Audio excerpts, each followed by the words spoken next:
Chapter 35.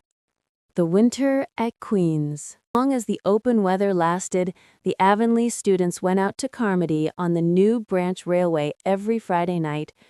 Diana and several other Avonlea young folks were generally on hand to meet them, and they all walked over to Avonlea in a merry party. Anne thought those Friday evening gypsyings over the autumnal hills and the crisp golden air, with the home lights of Avonlea twinkling beyond, were the best and dearest hours in the whole week. Gilbert Blythe nearly always walked with Ruby Gillis and carried her satchel for her. Ruby was a very handsome young lady, now thinking herself quite as grown up as she really was. She wore her skirts as long as her mother would let her and did her hair up in town, though she had to take it down when she went home. She had large, bright blue eyes, a brilliant complexion, and a plump, showy figure. She laughed a great deal, was cheerful and good-tempered, and enjoyed the pleasant things of life frankly. "But I shouldn't think she was the sort of girl Gilbert would like," whispered Jane to Anne. Anne did not think so either, but she would not have said so for the Avery scholarship. She could not help thinking, too, that it would be very pleasant to have such a friend as Gilbert to jest and chatter with, and exchange ideas about books and studies and ambitions. Gilbert had ambitions, she knew, and Ruby Gillis did not seem the sort of person with whom such could be profitably discussed. There was no silly sentiment in Anne's ideas concerning Gilbert. Boys were to her, when she thought about them at all, merely possible good comrades. If she and Gilbert had been friends, she would not have cared how many other friends he had, nor with whom he walked. She had a genius for friendship. Girl-friends she had in plenty, but she had a vague consciousness that masculine friendship might also be a good thing to round out one's conceptions of companionship and furnish broader standpoints of judgment and comparison.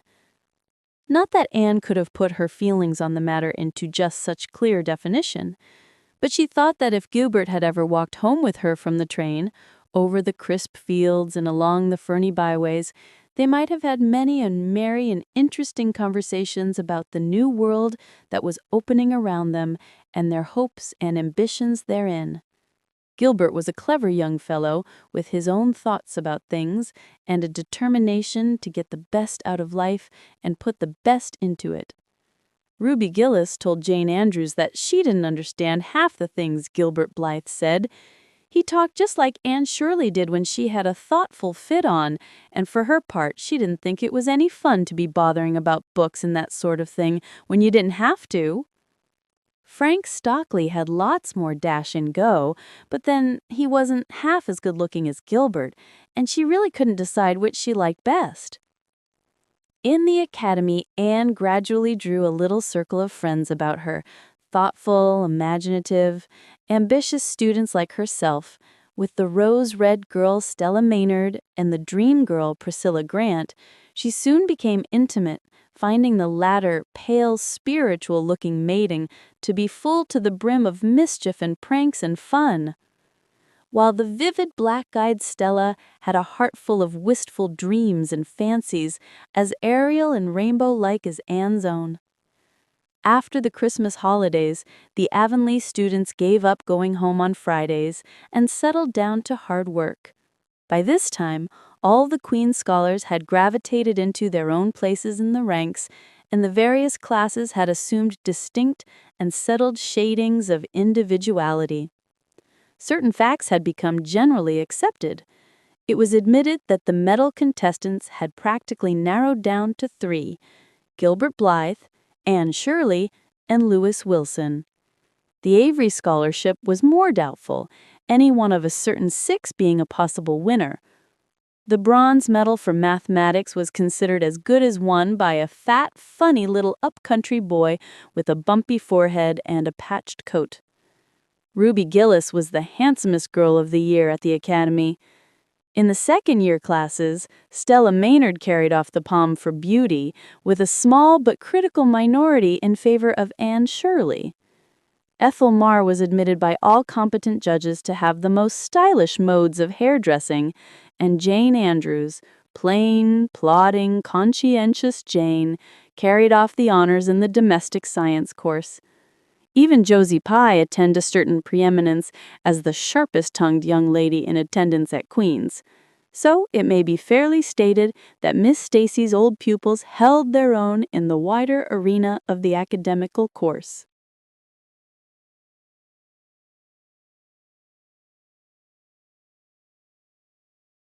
Anne worked hard and steadily. Her rivalry with Gilbert was as intense as it had ever been in Avonlea school, although it was not known in the class at large, but somehow the bitterness had gone out of it.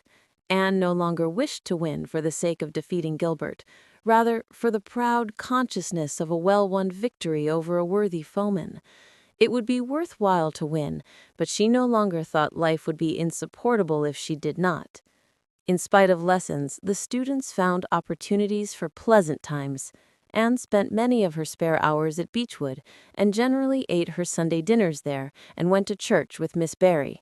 The latter was, as she admitted, growing old, but her black eyes were not dim, nor the vigor of her tongue in the least abated.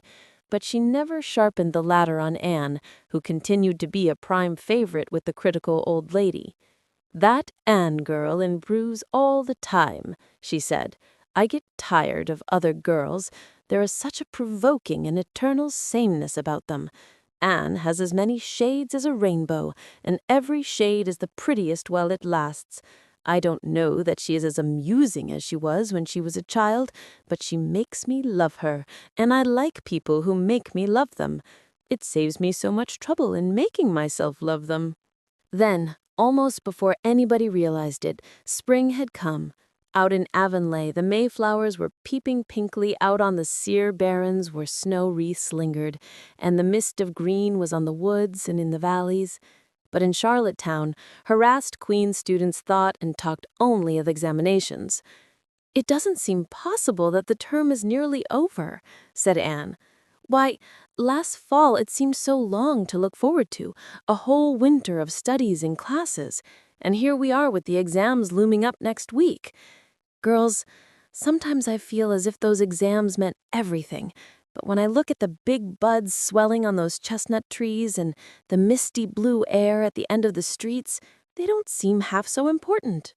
Jane and Ruby, and Josie, who had dropped in, did not take this view of it.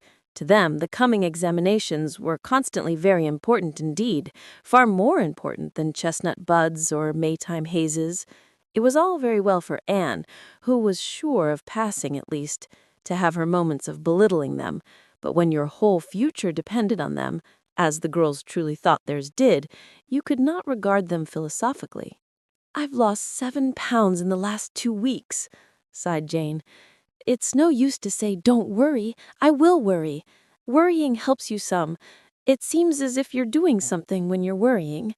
It would be dreadful if I failed to get my license after going to Queen's all winter and spending so much money." "I don't care," said Josie Pye. "If I don't pass this year, I'm coming back next. My father can afford to send me." "Anne, Frank Stockley said that Professor Tremaine said Gilbert Blythe was sure to get the medal, and that Emily Clay would likely win the Avery scholarship." "That may make me feel badly tomorrow, Josie," laughed Anne. "But just now, I honestly feel that, as long as I know the violets are coming out all purple down in the hollow below Green Gables, and that little ferns are poking their heads up in Lover's Lane, it's not a great deal of difference whether I win the Avery or not. I've done my best, and I begin to understand what is meant by the joy of the strife. Next to trying and winning, the best thing is trying and failing. Girls, don't talk about exams. Look at that arch of pale green sky over those houses, and picture to yourself what it must look like over the purpley dark beechwoods back of Avonlea." "What are you going to wear for commencement, Jane?" asked Ruby practically. Jane and Josie both answered at once, and the chatter drifted into a side eddy of fashions. But Anne, with her elbows on the windowsill, her soft cheek laid against her clasped hands, and her eyes filled with visions, looked out unheedingly across city roof and spire to that glorious dome of sunset sky, and wove her dreams of a possible future from the golden tissue of youth's own optimism. All the beyond was hers, with its possibilities lurking rosily in the oncoming years. Each year a rose of promise to be woven into an immortal chaplet.